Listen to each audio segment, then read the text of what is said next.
साधना मार्ग पर चलने वालों की तड़प अक्सर और अधिक बढ़ जाती है जब एक लंबे समय तक अभ्यास करने के पश्चात उन्हें यह आभास होता है कि मेरा कहीं भी पहुंचना नहीं हो रहा है। जब मन इस प्रकार का निष्कर्ष निकालता है तब कहीं ना कहीं एक निराशा का जन्म होता है।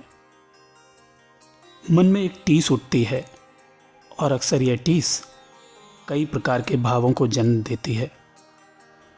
खुद के प्रति अपराध बोध कि शायद मेरा प्रयास उतना नहीं जितना कि होना चाहिए।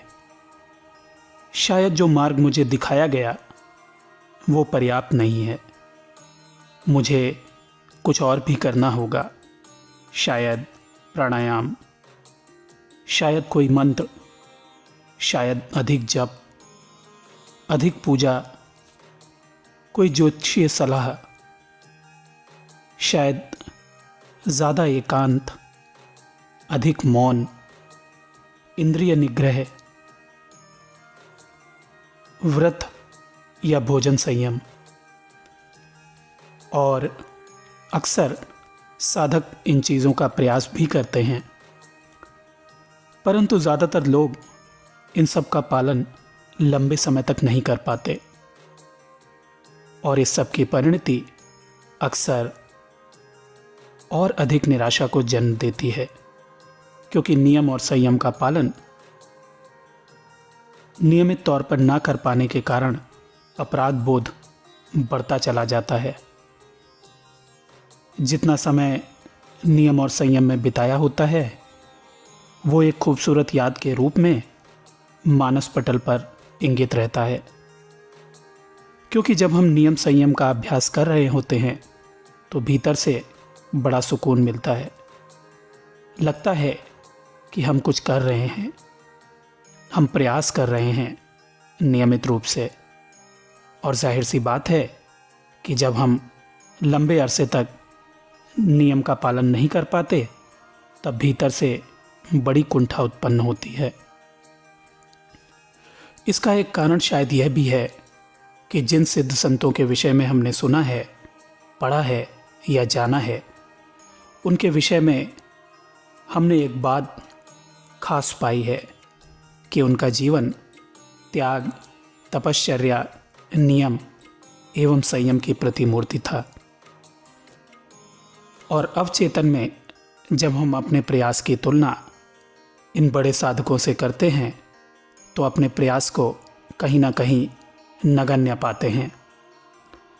प्रयास और साधनात्मक सफलता में विफलता आखिर में इसी निष्कर्ष पर पहुंचती है कि शायद मैं इस रास्ते के लायक नहीं हूं। तो अंततः नतीजा क्या निकला?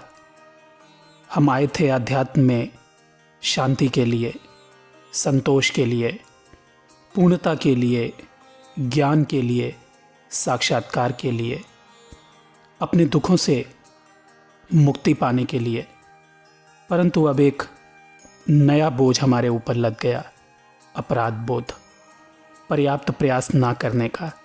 मैं शायद ईश्वर की कृपा के लायक नहीं, यानी कि जीवन में दुख, पीड़ा, तनाव और आत्मग्लानि और अधिक बढ़ गई। इससे तो शायद हम आम जीवन में अधिक बेहतर थे। कम से कम यह अतिरिक्त भार तो नहीं ढोना पड़ रहा था। अब जीवन और ज़्यादा दुरूह हो जाता है।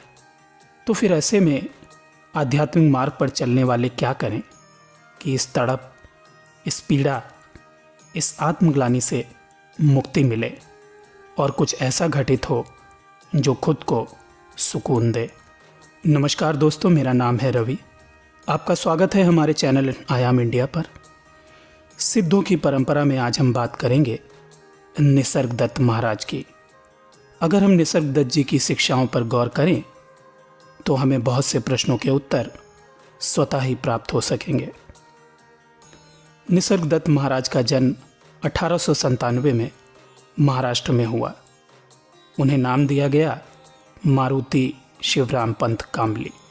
सन 1915 में पिता के स्वर्गवास के पश्चात निसर्गदत्त परिवार सहित तत्कालीन बंबई आ गए और आजीविका के लिए बीड़ी का व्यापार शुरू किया। 1923 में उनका विवाह हुआ और समय बीतने के साथ साथ वे 4 संतानों के पिता बने।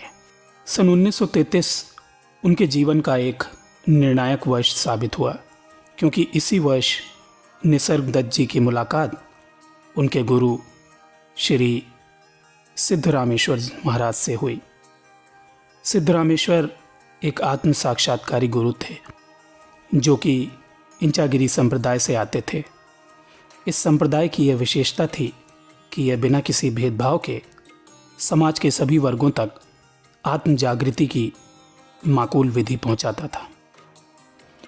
अपने गुरु से मिले निर्देश के संबंध में निसर्गदत्त जी कहते हैं, मेरे गुरु ने मुझे मैं हूँ या अंग्रेजी में कहें तो आई एम के भाव पर केंद्रित रहने को कहा। उन्होंने मैं हूँ के भाव के अतिरिक्त अन्य सभी विचारों से ध्यान हटाने का निर्देश दिया। मैंने ऐसा ही किया। मैं कई कई घंटे इस मैं हूँ के भाव पर केंद्रित रहता। मेरे लिए मैं हूँ के अतिरिक्त सब कुछ गौड़ होता गया, महत्वहीन होता गया। मैं अपने दैनिक और पारिवारिक कर्तव्यों का निर्वहन करने के साथ ही गुरु के निर्देश का पालन करता रहा। मेरे गुरु ने कहा था कि मैं हूँ कि पवित्रतम और शुद्धतम स्थिति में पहुँचने का अभ्यास करते रहो। मैं ये हूँ, मैं वो हूँ में मत फंसना, सिर्फ मैं हूँ पर केंद्रित रहना, क्योंकि मेरा कुछ होना भटकाव है, असत्य है, और सिर्फ मेरा होना ही चेतना की मूल अभिव्यक्ति है। मैं हूँ का भाव बिना किसी मिलावट के निर्दोष चेतना का परिचायक है, चेतना की निश्चल धारा है। जैसे एक बच्चा सिर्फ चैतन्य है, उसकी चेतना अभी मलिन नहीं हुई है, वह कुछ होने की दौड़ से अछूता है। उसे पैसा, प्यार, पद, प्रतिष्ठा, ज्ञान और रिश्तों ने अभी तक छुआ नहीं है, और शायद इसीलिए बच्चों की ऊर्जा इतनी आकर्षक होती है। निसर्गदत्त जी कहते हैं कि मैं हूँ के भाव पर निरंतर केंद्रित रहने के कारण जल्द ही मैं गहन शांति और आनंद से लवरेज हो गया। शांति, आनंद और सभी के लिए निश्चल प्रेम मेरी प्राकृतिक स्थिति बन गया, और इस स्थिति में सब कुछ मिट गया। मेरा कुछ होना खो गया और सिर्फ मेरा होना रह गया।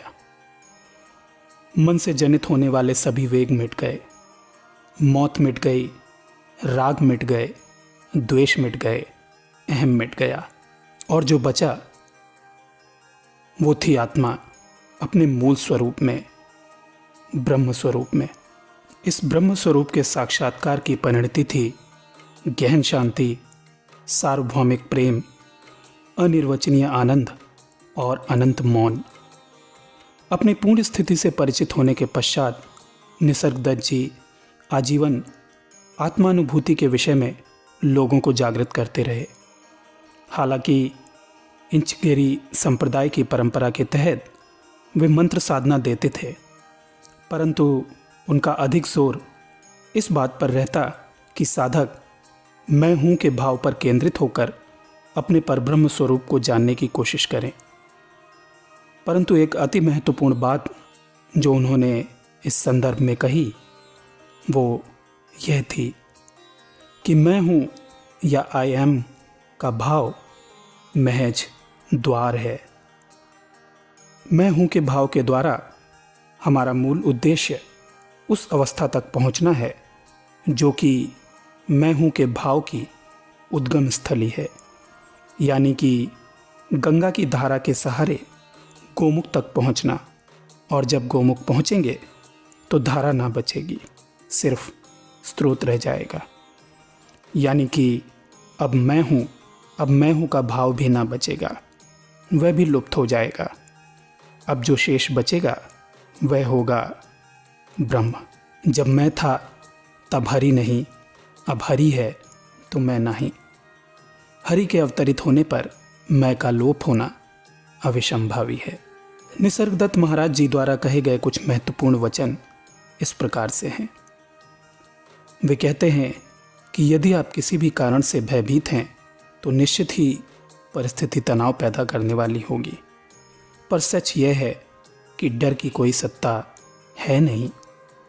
जब भी जीवन में विषम परिस्थिति आए, आपको उसके पार जाने का प्रयास करना है, परंतु पार तभी जा पाएंगे जब स्वयं को प्यार और सम्मान देंगे, प्यार और सम्मान के दृष्टिकोण से देखेंगे और खुद को किसी भी प्रकार की आत्मग्लानि और अपराध बोध से मुक्त रखेंगे।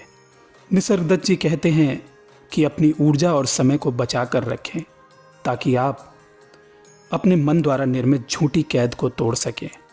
झूठ को ध्वस्त करना इतना भी कठिन नहीं। अपने सत्य स्वरूप से परिचित होने के लिए आपका ध्यान अधिक से अधिक स्वयं पर ही होना चाहिए, जब तक कि स्व के ब्रह्म होने का रहस्य आपके समक्ष प्रकट ना हो जाए। सिद्धों की परंपरा में आज इतना ही। महाशक्ति आपकी रक्षा करें, आपके जीवन में शुभता हो, यही मेरी ईश्वर से प्रार्थना है। धन्यवाद।